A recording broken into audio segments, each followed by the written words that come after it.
صفت بيوت الشعر والقيفاني وفطرتها في اروع المعاني. صفت بيوت الشعر والقيفاني وسطرتها في اروع المعاني. وغاده اليوم من طبة الميداني مهرة اصيلة حلوة ومزيونة. مثل القمر يحيها طلتها ومثل الفرس في زولها ومشيتها. فارق وصوف وتختلف فتنتها تاخذ من الورد الطبيعي لونها. بنت الطويل وزينها رباني يسحر حلاها وحسنها فتاني. الماس دايم غالية الأثماني درة ثمينة جوهرة مصيونة. موضي سنافية وبنت سنافي أمك وقت اللازمة تنشافي. الطيب فيها والكرم أصنافي وقفاتها مجربة مضمونة. وخوانقها والطيب فيهم قوة. أهل الوفا وأهل الشيم والنخوة. أهل السطر فيهم فخر ومروة والقول بصدق أفعالهم يحمونه. وخالاتك اللي بالجمال اسطورة جمالهن بالأرض سبب ثورة. والله صور عماتك بأحسن صورة وكم وحدة من زينهن مغبونة. سلطان البتال الكرم والهيبة رعى الوفا والمرجلة والطيبة. وكفه لي مد العطايا صخيبة والمدح يصله ما يكسر دونه. صفت بيوت الشعر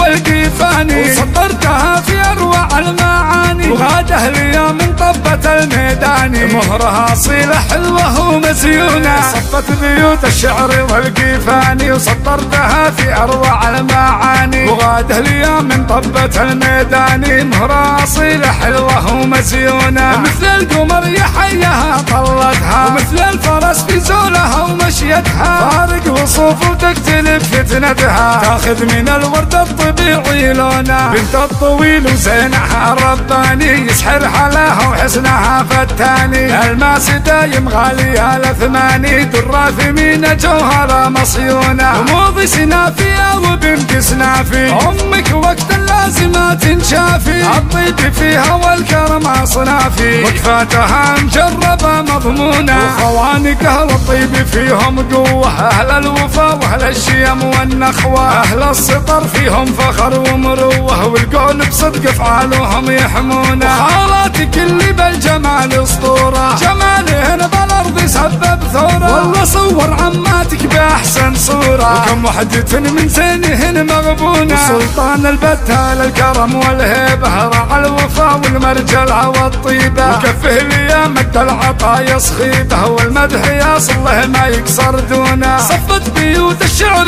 والقيفاني وسطرتها في اروع المعاني. وغاده اليوم من طبة الميداني مهرها اصيلة حلوة ومزيونة.